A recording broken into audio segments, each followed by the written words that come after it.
And now, the world's most exciting podcast, The Savage Nation, home of borders, language, culture. Here he is, Michael Savage.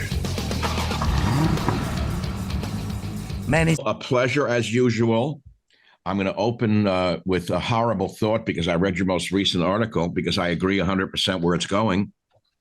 You said, confronted with a weak economy, higher yields and lower prices for treasury bonds, the Biden administration and its partner on Capitol Hill, the Washington's Uniparty, really have two choices. First, cut U.S. and allied losses in Ukraine, reduce discretionary spending and focus on domestic emergencies at the southern border and America's largest cities. Or second, you write, the administration and the Uniparty can escalate the conflict with Moscow. I vote they're going to escalate the conflict with Moscow and play brinksmanship because these are a gang of people who have never been in a fist fight by and large. They're fraternity boys. They don't even understand combat. You as a veteran, you know what I'm talking about. The most vociferous warmongers are those who never were in the military. No, I think you're probably right, at least in the short run. I think the other things may catch up with them over the next few months, sooner than they anticipate. But no, I think you're right, and I think we already see evidence for that. By the way, it's funny that you mentioned the nature of the people in charge, because I gave a presentation at the Ron Paul Institute conference, and just before I went on, I was talking to various people, and they said, well, you know, this government is so strong. How do we overcome these people? And so I said, don't be ridiculous. I said, these are some of the most unimpressive people I've ever met. Most of them look like the kids that used to beat the crap out of at recess in school, or worse, or people you punched out at a bar for entertainment. None of these people are very strong. So, no, I agree with you completely.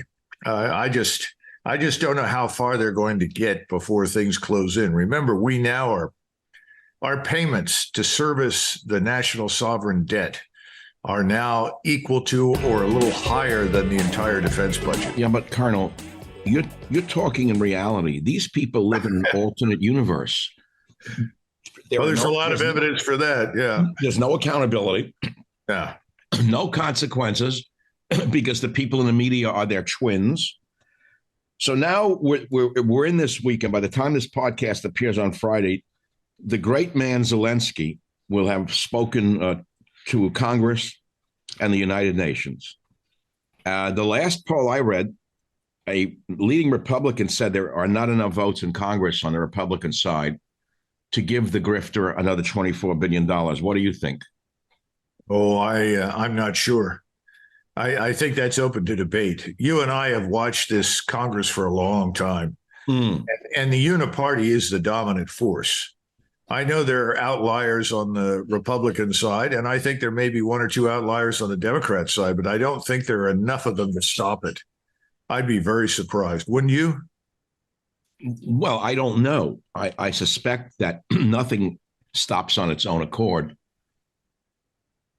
So Zelensky's coming here for more money. Biden's pushing at the UN today for more money for him.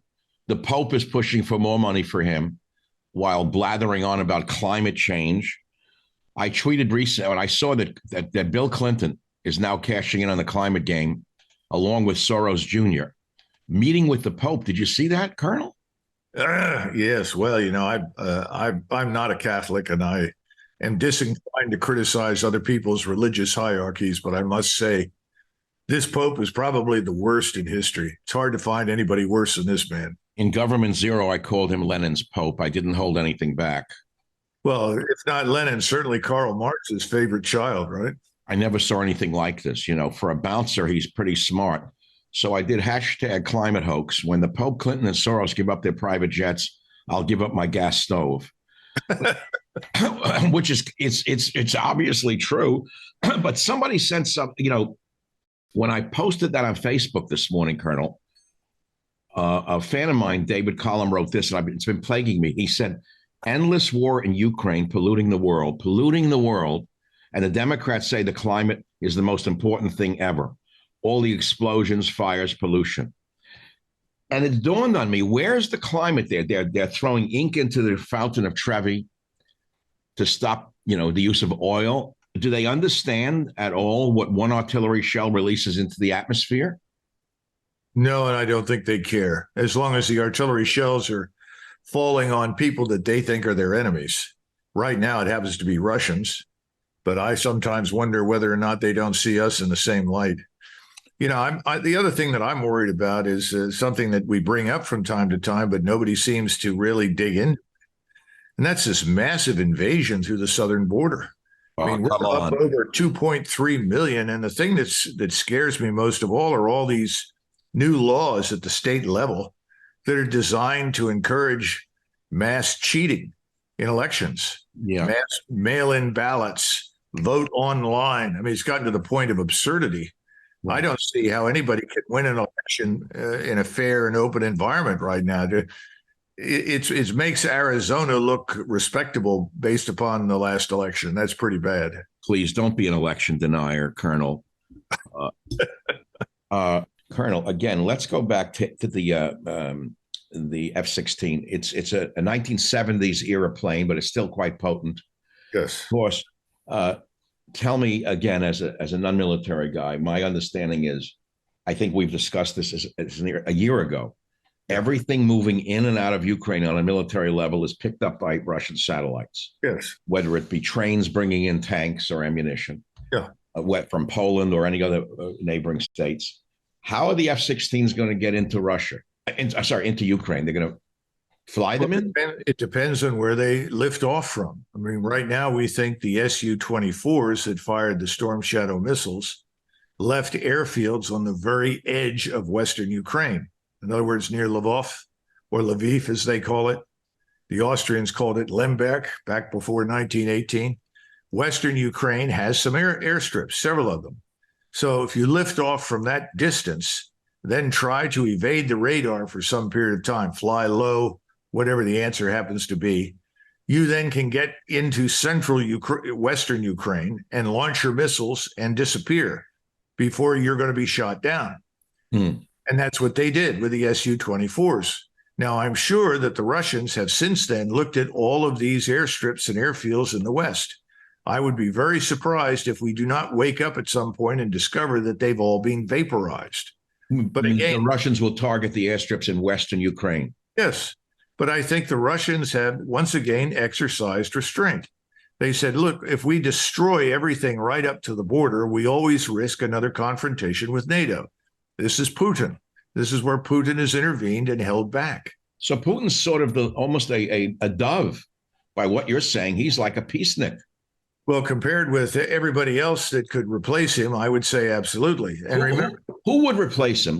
We've been hearing he's senile. He had neurological diseases. He was dying of kidney disease. He was in a nut house. He was on his last legs 2 years ago. All propaganda, all the time. And here he is looking better than ever. So now we're going to hear that he's a warmonger, when in fact you're saying the opposite, that he's actually a dove.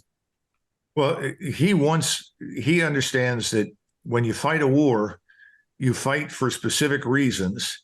But one of the things you don't want to do is destroy the potential for future conflict resolution. In other words, you want to end the war in a way where you're not permanently poisoning the waters against your former adversaries. He wants to be able to do business with the West. He's not interested in invading Europe. If anybody who looked at the Soviet state structure knew that putting Russian forces on the ground in Eastern Europe was a disaster. It cost a lot of money. There was no real return on the investment. It was not a good moneymaker. And it poisoned the populations against them. But this is the neocon, Colonel, this is the neocon party line since this war began. Putin wants to reestablish the ex-Soviet Union. If we don't stop him in Ukraine, he will next take over Poland and the Baltic states, and then he will take over the world. But it's still prevalent. You still see it on the internet. Well, you remember not very long ago, we had people say the same thing about Iraq. If we don't fight them in Iraq, we'll be fighting them in Los Angeles. Oh, yeah, right. We'll fight them on our streets. Don't you remember Lyndon Baines Johnson in 1966, 67? You can listen to the tapes. well, you know as well as I do, if we don't fight them over there, they're going to come here. Well, I could just see all these Arabs loading up in canoes and paddling their way to North America. Well, the Mexicans are fighting us on the streets here. They're killing our police at a pretty hefty pace. Well, yeah, but we invited them, remember? We have to stand up to this naked aggression today and deter other would-be aggressors tomorrow. That's why the United States, together with our allies and partners around the world, will continue to stand with the brave people of Ukraine as they defend their sovereignty and territorial integrity and their freedom. We have an election cycle, presidential election. It's a matter of question whether Biden will even make it to the finish line or drop out there. I think they're getting ready to force him to drop out and have Newsom take over. That's my best guess is they're going to move Newsom into the lead, and he's going to run and probably win. That's my guess right now, by the way. Which is a separate issue. But given that we're into an election cycle, the Democrats don't want this war to get worse before an election, do they? It depends. I mean, they may not think it matters. I mean, thus far, has it mattered? No. It's back to the question we raised before about the average American doesn't feel the effects. Well, if they'd elect Fetterman wearing dirty shorts and a T-shirt. Do you remember when Newt Gingrich got into a fight with Bill Clinton and shut down the government? Wow. Yeah, I was there. I remember this. And I remember watching someone interview this young man on a bicycle in San Francisco. And he had a case of beer strapped to the back of his bicycle. And they said, sir, will you talk to us? He said, sure. He said, what do you think about the government shutdown? He said, well, I don't know. Why? He said, well, aren't you concerned about it? And he said, well, it doesn't really affect me. Right. That's the way the average person thinks. It's the same in Germany, for example. They just had a gathering of thousands of people wearing dog masks who consider themselves human dogs. This is in Germany. Yeah. You have Africans rioting in Stuttgart for not being given enough welfare. Yeah. Where is the backbone of Germany? Where did it go? It was largely destroyed in the Second World War. And in the years since the Second World War, we have scrupulously re-educated them to feel permanently guilty for everything that was wrong and everything that happened. It's back to this discussion of the Second World War. No one ever brings up Stalin. No one talks about what Stalin and Bolshevism did. Focus exclusively on Hitler, Hitler, Hitler. He's everything. We don't tell the truth about Europe and fascism and why it grew and came to power. We just ignore all of that. We have a very myopic, one-dimensional view of everything. And by the way, we also think we won the war. We don't bother to point out that we were one of several parties that were fighting the war. And, the Ukrainians have now lost more men killed in the last 19, 20 months than we lost in the entire Second World War. It's hard to fathom that the average person doesn't understand it. And moreover, they don't care. They just don't care. But going into an election cycle, I would think, but I could be wrong, as you just expressed, maybe they like war. War is very bad for the Democrat Party. 50% of Republicans don't want the war. What percent of the Democrats want the war to end? I don't know. Do you have any data on that? No, but I think that unless we are stupid enough and foolish enough to commit U.S. ground forces to Western Ukraine, nothing will change in the short run, because those ground forces would come under fire and Americans would be killed. And if Americans were killed, what would the response be in the United States? Well, outrageous. More war. No, who did this? Why is this happening? Evil Russians. They shouldn't even be there. The average American doesn't know where it is. I mean, I tell people all the time, I spent years in graduate school and subsequently studying Central East Europe. People don't understand the Ukraine. They don't know what went on there for hundreds of years. They don't understand the Russians. Come on. This is ridiculous. What are we doing there? We're making it worse. That's what we're doing. And we need to stay out of these things. Do you think this is going to end or it's going to get worse? It's a coin toss, but I think in the short run, it'll get worse. In the long run, I think the other factors that we have been discussing will have a mitigating impact. And I think there will be a recognition that we just can't afford to involve ourselves in a direct confrontation with either Russia or China. September 19th, Defense Secretary Austin, M1 Abrams tanks to enter Ukraine soon. In their counteroffensive against Moscow's troops, Defense Secretary Lloyd Austin, or I call Lord Austin, said today that this is going to be a game changer. 31 tanks to Kiev, part of the more than $43 billion in security assistance pledged by the U.S., blah, blah, blah. I'm pleased to announce that the M1 Abrams tanks that the United States had previously committed to will be entering Ukraine soon, said Austin, at the opening of the Ukraine Defense Contact Group. They'll be paired with 120 millimeter armor-piercing depleted uranium rounds. How's that for the environment, Colonel? Yeah, well, I guess they're not climate conscious, are they? Yeah, they're not very green, that's for sure. I'm surprised our allies will tolerate that. Well, what's going to happen? You're a tank expert, obviously. You led a big tank battle in Iraq. Is this going to be a game changer, the M1 Abrams? No, absolutely not, because Why? Warfare has changed, first of all.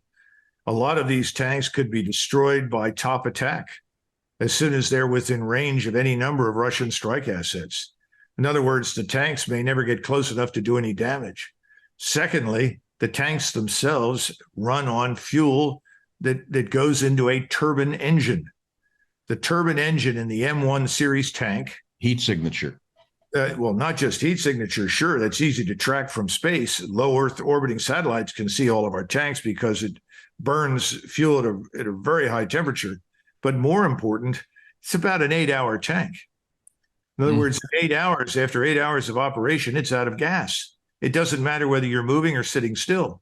Now, they put an auxiliary power pack on that thing so that in theory, you could sit there, run off auxiliary power until suddenly the enemy shows up and you have to fight. Well, that's a very hazardous prospect based on my own experience of fighting in the war. You have to be able, once you go into a combat zone, to react immediately.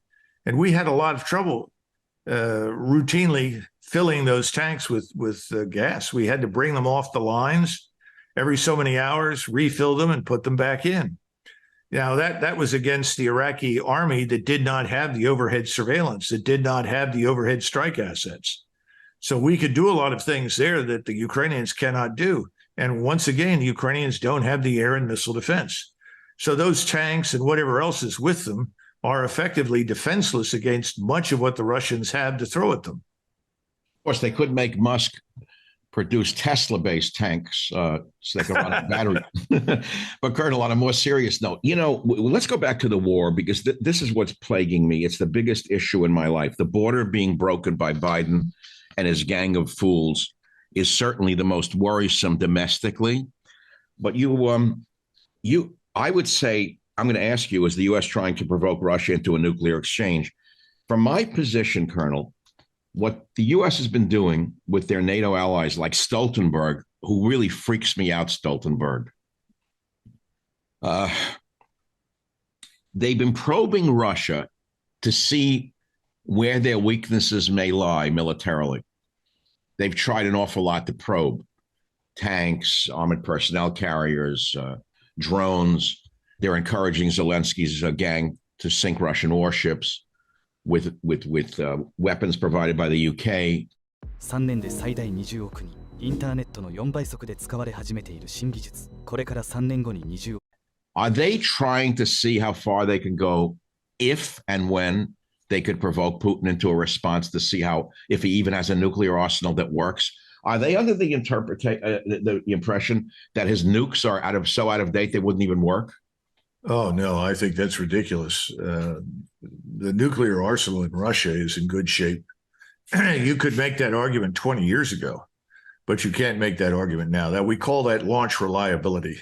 And their launch reliability is very high, at least as high as our own. How do we know this? Well, our intelligence officers know it. We know it because we have the ability to watch them. We can track their maintenance records, how they maintain the equipment. They have a very substantial manufacturing base. They have control of all the components of nuclear weapons. This wasn't true 20, 25 years ago. When Putin took over, let's face it, Russia was in ruins. And we were very worried at that point about the disappearance of warheads and nuclear materials. He went to work on that and completely straightened that out. Is the U.S. trying to provoke Russia into a limited nuclear exchange? And if so, what? I don't think so, because they know that the Russians will not, under any circumstances, employ a nuclear weapon unless they are attacked by us with a nuclear weapon. The Russians have made that very clear, and they don't need it. I mean, if we've learned anything over the last several months, it's that the Russians enjoy absolute, undisputed, high-end conventional warfare superiority. They don't need any nuclear weapons. If someone needs a nuclear weapon, it's because their backs are against the wall and they've been beaten down into submission. Well, that would be Zelensky. Well, but Zelensky, thank God, has not been given one of those by us. Although, not yet. We've had a few nutcases suggest doing that, I know, but no, it hasn't happened. What's the likelihood of Biden lending him one? I think it's zero. I think he knows that would violate not only the non-proliferation treaty, but it would actually bring on a global war potentially with Russia and China. But they don't care. Colonel, they don't seem to be in reality. Well, I understand that, but let's talk about some reality at this point. The first point about reality is that the Ukrainians are essentially running out of manpower if they haven't run out completely. They're so desperate that they are pursuing their citizens on foreign soil. Poland, Slovakia, the Czech Republic, Germany. They're trying to get NATO nations, European countries on their borders to forcibly arrest and ship young Ukrainian men back to Ukraine so that they can be sent into the meat grinder. Now, it's not happening because, frankly, I think especially in a place like Poland, the Poles know if they do this, they'll end up in armed confrontations on their own soil because the Ukrainian men that are there won't go back. That means that they'll get into fights. And people do have access to weapons in that country. There are weapons all over the place thanks to this war. So I don't think that's going to work, but I think that's evidence for their desperation. Now, when you're desperate, what you do is you turn and ask for anything that you can get short of a nuclear weapon. I mean, I'm sure he would take a nuke if it were offered. But that's where you get the Storm Shadow missiles, potentially the ATACMS missiles. These are long-range strike weapons, long-range in the sense that they reach out to 200 miles or further, even 300 miles. The Germans have the Taurus missile, which is probably the single most lethal variant of these cruise missiles that are available. And I hope the Germans are not stupid enough to give it to them because we know what they'll do. They will strike not only at Crimea, but any other target they can reach on Russian soil. Well, they've been attacking Moscow with drones. What's to stop Zelensky from firing a Storm Shadow missile into Moscow? It won't reach that far. In other words, it doesn't have the range to get there. So you're going to look at something that's within range. And there are plenty of cities like Belgrade, which is a large city on Russian soil. There are other locations that they can strike. Now, they just did a lot of damage. Yes. Submarine and a couple of destroyers sitting in docks or at docks. That's what worries me. Well, look, the Russians need to understand something. And I think if we back up for a minute, we need to understand that at the top of the Russian military command structure, there are many senior officers who are very unhappy with the fact that they have not been given permission to attack. Right. The Russians have over 300,000 troops, well-trained, fully equipped, most modern equipment available, sitting in reserve. And you have senior Russian officers saying, look, we've sat here long enough. Right. Ukrainians have nothing left. We need to end this. Right. If we don't attack, we don't advance to the Dnieper River, if we don't cross it, take Odessa, and at the same time, drive our tanks down the main streets of Kiev, this will not stop. So what's going to happen? Well, you have Mr. Putin sitting on the other side of the table with some of his advisors, and they're saying, now, wait a minute. We don't want to provoke the NATO states led by the United States to intervene in Western Ukraine. I mean, they've been watching the United States forces that are in Poland, in Romania, in the Baltic states. There are about 45, 50,000 of them there that could be part of an intervention force augmented by our friends, the Poles, potentially, perhaps Romanians, although that's like having nobody with you. But the Poles are at least very, very competent soldiers. The Lithuanians have talked about it. So they're worried about that. They, the last thing Putin wants is a wider war. And he doesn't want a wider war that involves NATO and the United States. And that's been his objection thus far. Now, it's come to the point where people are saying, we don't disagree with you. But what makes you think they won't do that anyway if we fail to advance? In other words, by sitting here, we are allowing the illusion to grow in the minds of people in the West that we are weak, that we can't do it. Now, when you talk about the Russians' perspective. Yes. And the Russians are not weak. They're very strong. They're stronger than they've been since the 1980s. We keep seeing propaganda that although Zelensky's so-called counteroffensive didn't go as expected, they're making some progress. In fact, they damaged a submarine and some ships in a shipyard. And that was, of course, showed that we're getting some money, something for our money from him just before the visit here to come back with another 14 billion. Yeah. Well, this war, and we need to understand this clearly, is not going to be won or lost at sea. The submarine is probably junk at this point. They'll have to dump it. As far as the other two ships are concerned, they'll probably repair those. That's not going to make a dent in the Russian arsenal, but it's a wake-up call, I think, more than anything else, for Moscow to understand they don't have anything left with which to attack us. They are in no position to stop us. We can crush them. What they're going to do now is turn to long-range strike weapons. Who is? The Ukrainians. They will launch whatever they can at Russian targets to create the illusion that there is still some fight in them. They have some capability. And the point is, if you're a Russian who lives in Russia right now, you're not very happy about having cities on your border pulverized by rockets and missiles. You're not happy about the drones that attack Moscow. And so the population in Russia is furious. It's enraged. And people say all the time, look, we like Vladimir Putin. He's done a good job. He's doing the right thing. But damn it, come on, Mr. Putin, let's end this attack. That's where things are in Russia. But look, you're a military guy. You fought in the biggest tank battle in Iraq. Not fought in it, you led it. So talking from a military perspective, what would the Russians have to do short of nuking Kiev to stop this war completely? Well, I just told you what the Russian military leadership thinks, and that is that you've got to roll right up to the Dnieper River.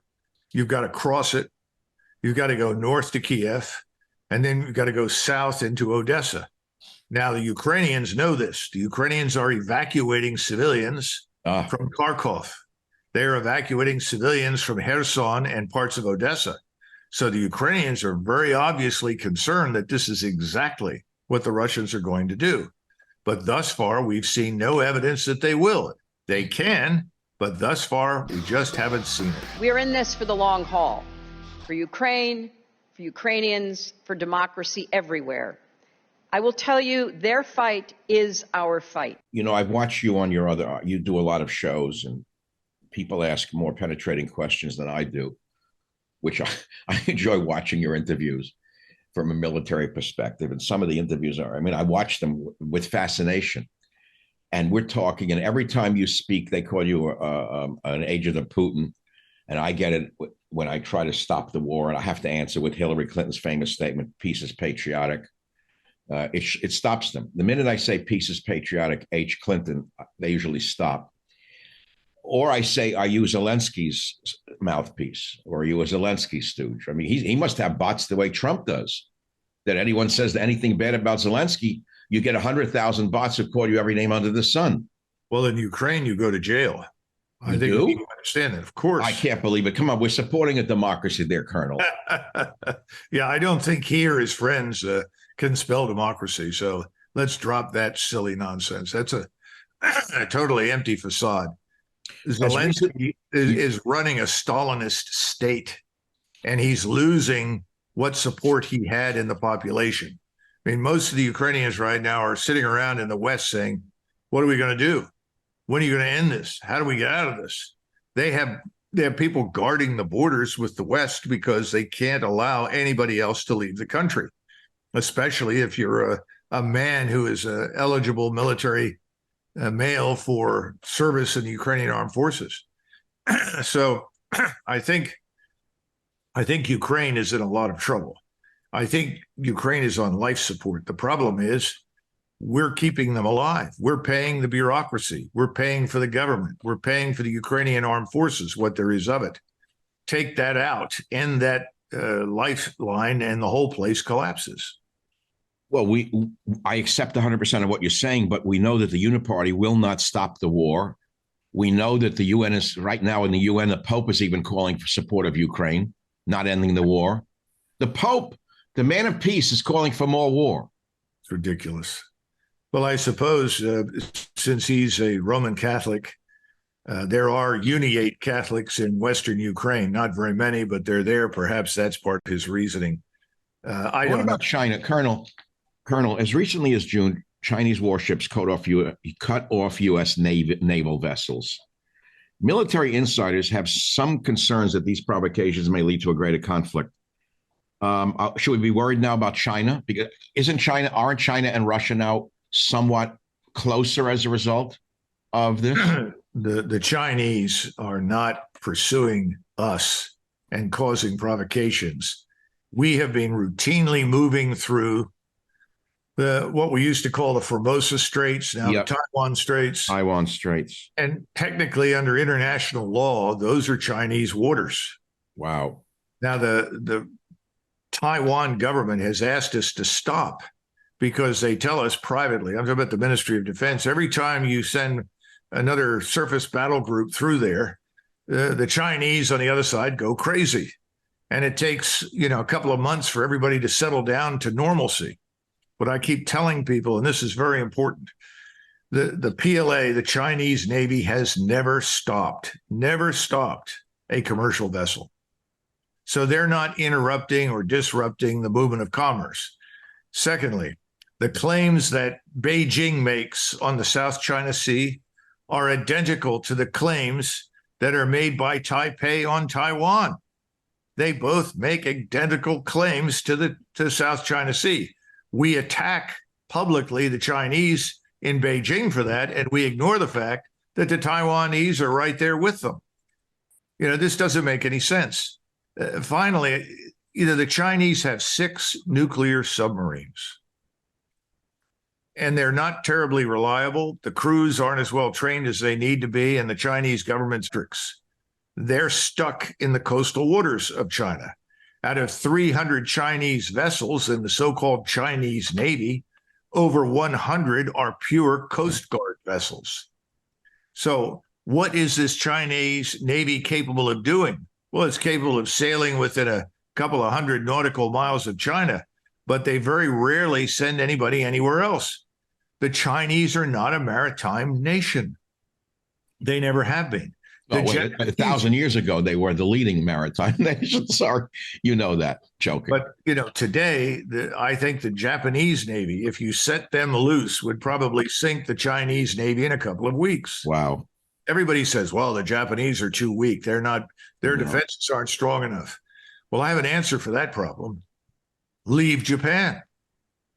And the Japanese will build whatever is required to ensure that China's influence ends at the beach.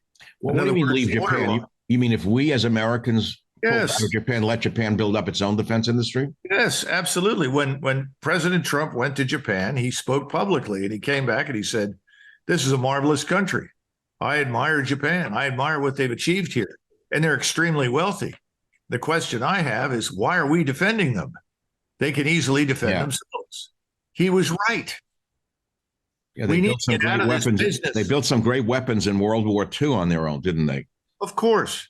But the point is that there's no reason for hostility between ourselves and Japan. Of course, I don't see any reason for hostility between us and Russia. But my point is, we are running all over the world. We've got 800 bases. We've got over 100,000 troops and another 50, 60,000 Air Force and Navy all over the world. And what are we doing? We're bankrupting ourselves.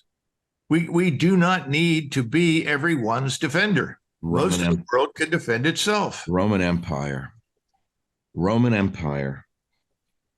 You wrote last week, Colonel, in the American Conservative, that our uniparty is eager to risk a war we are ill-equipped to fight. Yeah. Why do you say America is ill-equipped? It's certainly not from equipment. It's from manpower, isn't it?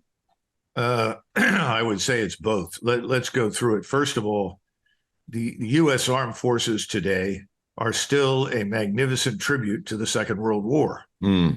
They're organized the same way. They're prepared to fight that way. If you go back and listen to all of the luminaries in the U.S. military, the top generals and admirals, they talked about the coming Ukrainian counteroffensive and how it would be marvelously successful. You remember, you heard General Petraeus say these things and the others. And I remember Petraeus talking about, I think they've mastered combined arms. Well, Dr. Savage, combined arms is something the Germans invented and implemented in 1942. This is the 21st century. Warfare has changed dramatically. There is no understanding that right now, thanks to persistent surveillance from space and a whole host of terrestrial platforms, nothing can happen in Ukraine without the Russians knowing it. And if they can see everything, they can target everything.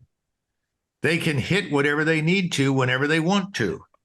This is a different environment from anything we've operated in. If I were going to compare it to something historically, I would tell you the Ukrainians are in the same position today as the German army was in the summer and fall of 1944. They couldn't move in the daylight. Remember? We had thousands of fighter aircraft. All of their Air Force assets were defending their cities. So the entire German army in the West was paralyzed, couldn't do anything. That's why we got the bulge. Remember? Bad weather, fool the Americans, and so forth. It was a long shot. It made no sense. They did it, just shortened the war, thankfully. But the bottom line is that's where the Ukrainians are. There's nothing they can do to defeat this force. Now, the Russians know it. But the point that the Russian generals at the top are making is very similar to what we just discussed. You can't win this by sitting on the defense. As a military leader, which you were, Battle of 73 Easting, you're a PhD in international relations from the University of Virginia, MA in comparative politics, West Point. You must run war games in your head all the time. I'm sure you do. That's what you're trained to do, isn't it? It's all, it's a strategy. In addition to equipment, it's also the minds behind the use of the equipment. Well, this is why we are not prepared to fight the Russians. And if we try to do it, we'll be defeated. There's two more reasons. We talked about we're organized for a form of warfare that no longer exists. We're not organized to defeat what the Russian military is organized to execute. Which is ISR strike maneuver warfare. In other words, you have constant surveillance. Everything is linked almost automatically to strike assets, rockets, missiles, mortars, artillery, you name it. And you move your maneuver force on the ground within that framework, as well as integrated air defenses. We have no integrated air defenses. We can't stop a barrage of 200 or 300 or 400 missiles aimed at Europe. We have no means of stopping it. We can't protect our forces in the field. We don't have the air and missile defense that is needed. That's why the Ukrainians, whenever they get close to defensive belts, are targeted and annihilated. They're targeted from satellite? Yes, and also from other platforms. There are all sorts of platforms. Some are manned and some are unmanned. I mean, they have the equivalent of what we would call airborne warning and control. They have similar platforms that fly just behind their lines. So as soon as an aircraft takes off from an airfield in Ukraine, it's immediately sighted. And the word goes out, the aircraft is left. Now, the reason the missiles did the damage they did in Crimea is they fired 11 of these Storm Shadows. Yeah. Out of the 11, 8 were shot down. 3 punched through. And they were able to do some damage. The other element in this equation were some unmanned underwater systems. In other words, what we would call an underwater drone or a seaborne drone. Again, thanks to the British. Those things were launched and found their way into the harbor and did damage. You can't protect everything all the time, everywhere. You just don't have the assets. Nobody does. But we have none. This is the problem. We don't have anything. Not only are we not organized on the ground for this kind of warfare, we have no air and missile defense. So if we are to challenge the Russians in Western Ukraine, we're asking for an ass whipping, to be blunt. But what about we're sending them F-16s next? Well, that's not going to make any difference because F-16s need that airborne warning and control system to target for them. Oh, we'll provide it. Certainly we'll do it. Well, if we do, we've got to be very careful because if we get too close, then the Russians will target it and shoot it down. And the other thing is, wait, you mean shoot down our AWACS, so to speak? Yes, they've already shot down a Global Hawk that got too close to Crimea. Which is a drone. Yes, it's unmanned. It's similar to the one that was shot down by the Iranians when it went up and down the center of the Persian Gulf. Remember, President Trump refused to go to war over the unmanned drone. Well, this time they shot down a Global Hawk. And they track all of our things. They know roughly where we are. It's when we come within range and present a real danger, we could lose those things and you get a confrontation. Then the question is, what do you do? And if you're a fool, you start a war. You escalate. We can't win that. Remember, here's the final thing, and nobody seems to understand this. You don't fight a war against a major power on that power's doorstep. If the Russians tried to fight us in Mexico, how would that go? It wouldn't. Very good. That's a good point. Quite salient to the issue. We have a domestic disaster in America with a border that's been melted down by the Biden gang. We have an international disaster of a war that is looming with Russia that actually is a proxy war using the Ukraine. You estimated on your last interview that I saw that there were 400,000 dead Ukrainians. Do you stick by that analysis? Not only do I stick by it, I have people telling me now that it's probably closer to 450,000. Dead Ukrainians. Yes. But the official party line in the media is what? 50,000 dead Ukrainians and 500,000 dead Russians? Probably. Yeah, that's what I keep reading from the Pravda of our side. How many times did we kill the Vietnamese insurgency in South Vietnam? How many times did we destroy and defeat the insurgency in Iraq? How many times were we making brilliant progress in Afghanistan? I mean, people have been lying about all of these things for years. You know that as well as I do. And Americans, for some reason, probably because they're not terribly interested anyway, just take it all in. And as long as it doesn't involve a member of their family or they're not personally inconvenienced, they don't care. Or you try to explain to someone that $14 trillion have been lost since 2001 on all these military interventions. And that number doesn't mean anything. It doesn't mean anything because they print the money. Yes, exactly. So the question now is, when do the proverbial chickens come home to roost? I don't know. Well, I listened to somebody today said, well, this year it's over $800 billion to service the debt.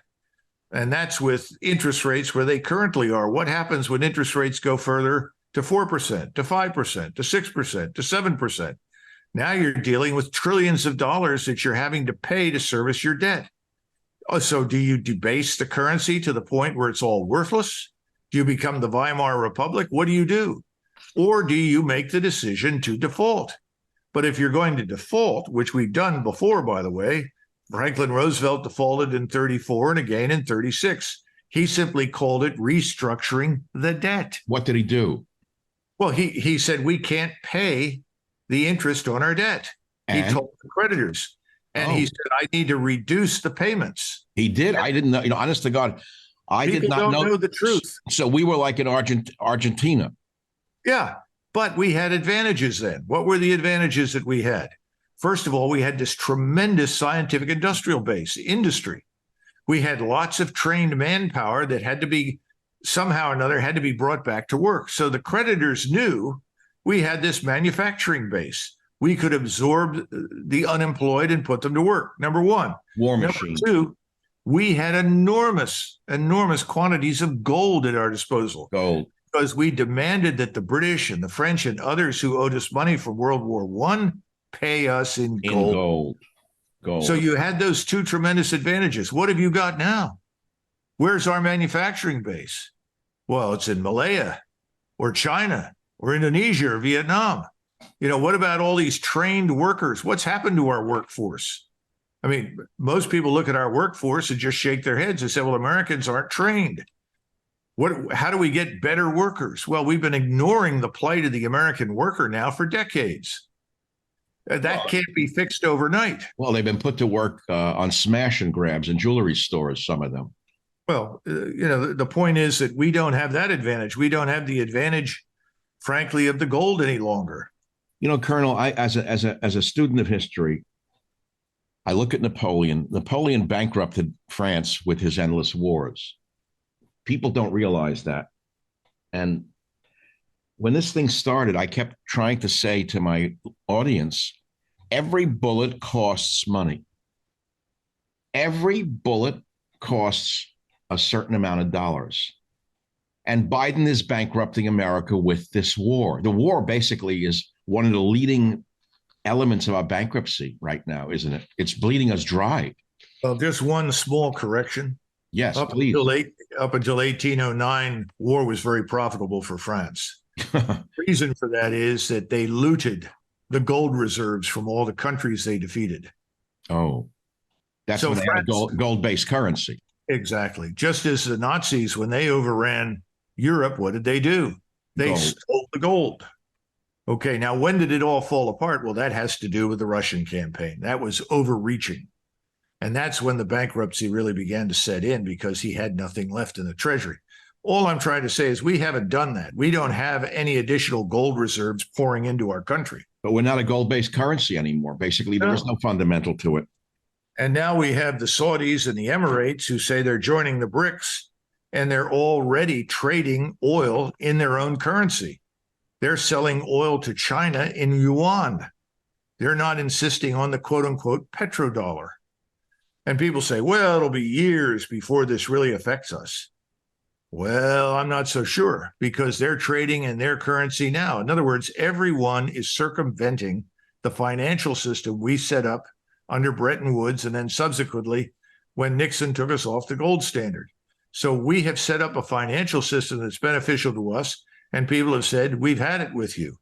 So they're running around it. And this has worked brilliantly for Putin. It's worked brilliantly for China. India is joining this. So is Saudi Arabia, the Emirates, the other various oil powers, Iran.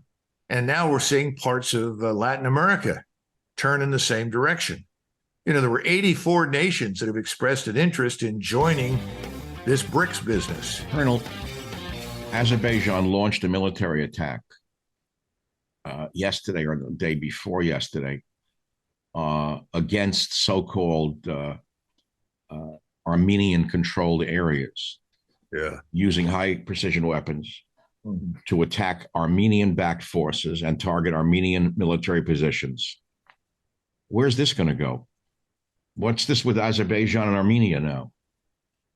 Well, let's keep in mind there are three great powers that have a permanent strategic interest in what happens in the Caucasus: the Turks, the Iranians, and the Russians.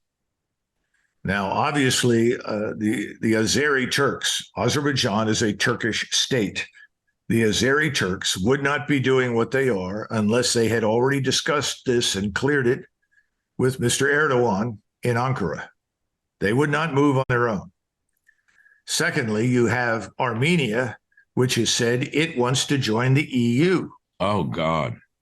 And historically, the Armenians have been closely allied with the Russians because they're all Orthodox Christians. And Russia has historically protected the Armenians. So it's a religious war all over again. Well, it's ethnic, it's religious, it's strategic, it's business, all of it combined. Nagorno-Karabakh is a region that has been disputed now for years. Almost as soon as the Soviet state system collapsed, there was fighting there. The Armenians gained an upper hand, but they've now largely lost that strategic battle to Azerbaijan. Remember, the last time there was a crisis, Putin intervened. He went in and negotiated directly with Azerbaijan. And also Mr. Erdogan on the sidelines told the Azeris, listen to President Putin. And so they came up with a solution. Well, right now, since the Armenians have decided that they want to cast their lot with the EU and potentially NATO, Mr. Putin's not there. The World at War. Tolstoy wrote it in War and Peace. You and I are trying to talk peace with our interviews together, and we're not getting anywhere. It's getting worse. Now, Zelensky sacked 6 deputy defense ministers before he arrived with his hand out for more money. Of course, we know the corruption isn't going to end simply because he fired 6 deputy defense ministers. We know corruption is endemic in Ukraine. Yes. When will the Republican Party, the majority of Americans, apparently by the latest poll, oppose any more aid to Ukraine? Yes. We can conclude with this because Zelensky, by the time this appears on Friday, will have been here and gone home with his Halloween sack filled with more money. He's going to get the bailout. Well, I think he absolutely will, unfortunately, because no one wants to stand up and say, gosh, we miscalculated. Russia isn't weak. We're not harming Russia. Russia has harmed us through our own stupidity and our European allies. No one wants to admit the truth. And so it's easier to continue to spend money. Now, can we go on spending money? And this is back to the economic question. And I don't have the answer. I don't know. It depends on whom you talk to. Talk to Ricards, talk to Peter Schiff, any of these people, and they'll tell you we've got maybe 6 to 12 months left. And then we're going to see more banks fail. We're going to see the treasury market collapse. And then finally, the stock market will probably be the last thing that actually. But, if they're right. I'm laughing because you're more doom and gloom than I am. Well, I mean, it depends on who you want to believe, but I don't believe, frankly speaking, anything Powell says. I don't believe anything this government says. I stopped believing them for a long time ago. Mm-hmm. So I try to practice what I preach, and I've gotten completely out of real estate. I've gone liquid on everything. And yes, I've invested in some gold. I'm not a very wealthy man, but I plan to survive this thing. And I think bad news is coming. Now, that'll probably have an impact. But until that happens and intervenes, nothing will change. Let's conclude with one thing. Okay, so the M1 Abrams, Lord Austin promises that they're arriving soon. Yeah. How do the tanks get there? They can't arrive. They're going to come in by railroad from Poland, probably, correct? Yes, and they'll try to rail them all the way to eastern Ukraine. How could they do that? Won't the Russians try to blow them up on the way? I would imagine so. I'd be surprised if they didn't. Now, the other thing is that they can also put them on truck beds, very heavy equipment transport, and they can drive them there. But, the point is, these things are not going to have the impact that everybody wants. It's almost an old weapon. Well, it's old, but it's still potent. But the problem is also profoundly human. Who are the crews? Who are these people? Hundreds of thousands of Ukrainian soldiers are dead. All the veterans, the people that were originally trained, were dead by Christmas. You don't have very many highly trained people. So you've got to put the crew together. It has to exercise. It has to train. Then you have to put it within a larger framework. Won't it be American troops in there in Ukrainian uniforms? Well, I sincerely hope not. Well, my guess is that the special forces our forces have been fighting for Ukraine for over a year now. Yeah, but that's different. They're not mounted in any equipment like this. You just don't pick somebody off the street and say, this is not a Chrysler or a Mercedes. Get in it, turn on the ignition, and then drive. It's a very complex piece of equipment. It takes time to train someone. I would say it takes at least a year. So I don't know what they expect to achieve with these things. But if what I have seen already with the Leopards and the Challengers, it's not because the equipment is bad. It's because the people aren't trained to use it. They don't know how to employ it. Well, the Leopards and the Leopards are being destroyed right away, aren't they? Well, in most cases, it's top attack. They're being struck by drones, struck by rockets, struck by artillery. They never get close enough to shoot anything. So we could wind up seeing the Abrams blown up. Yes, exactly. And then that would be what a slap in the face to America when our incredible weapons system is suddenly blown up in our face. Doctor, you cannot build an army on the fly. It takes years to build armies. Well, we could scream all we want and no one's listening. No. In other words, we know we're on the side of peace. And we're not warmongers. I'm a civilian, you're a military man, but we both want the same thing. And I want to conclude by saying this. Peace is patriotic. There's no end game that's good here. And the thing is, this has to end yesterday, not tomorrow. Unfortunately, we have a band of crazy people running the entire uniparty, as they are called today. Now we got the Abrams arriving, and tomorrow the F-16s. Next, the missing F-35 will suddenly show up in Ukraine. Although, explain that to me. How could an F-35 disappear and not be the wreckage not be found? How is that possible? I guess Houdini can answer that. No, but Colonel, fill me in on this. You say that the Russians could use satellites to see the movement of equipment into Ukraine. So we. F-35 goes down in North Carolina, wherever it went down, somewhere in the eastern United States. I've been told that for some reason, I guess the transponder wasn't on. So I've heard that.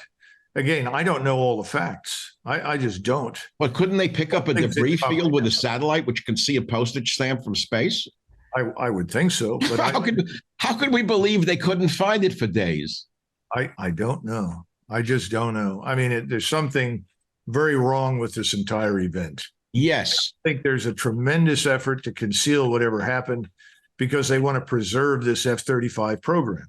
And if you begin to release information, then it may raise questions in other people's minds about whether or not they should invest in it. I'm talking about allies and friends. So I just don't know.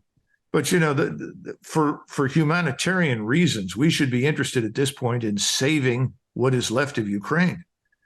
And then how do you repatriate millions of people that have left that country back to the country? You really want to get them home. The Europeans don't want the Ukrainians. I mean, the Germans and the rest of them are tired of it. In Poland, everybody suffers from what is publicly called Ukrainian fatigue. That's one of the reasons the polling data and results have changed in Poland. Poles are no longer interested in being part of the war in Ukraine, and they've said so. They said, send the Ukrainians back, get them out of here. Well, we need to do that, but that's not going to happen until there's peace. All right, Joe Biden delivers a full-throated defense of America's backing for Ukraine, and everyone should stand with Zelensky at the UN speech, which occurred yesterday. Meanwhile, a senior House GOP lawmaker said not enough votes in House Republican conference for Ukraine aid. I don't think that's going to hold. I think they'll be bought off one way or the other. And Pope Francis has nothing to say other than back Ukraine and stop the ecological catastrophe of climate change. So who's the biggest peacemaker on the planet today? Who is that? Who would that be? I don't know. Trump wants the war to end. Are there any other world leaders calling for peace? Well, RFK Jr. wants to end it. Yes. Donald Trump wants to end it. I haven't heard anybody talk about how they would proceed to do that, frankly. And I think that needs some discussion because you can't simply wave a magic wand and end the conflict. You have Russian interests here at stake. The Russians aren't going to say, oh, thank you so much for ending the war. We'll go home now. That's not going to happen. So some thought has to be given to how you go about reaching an arrangement that will allow us to stop killing each other.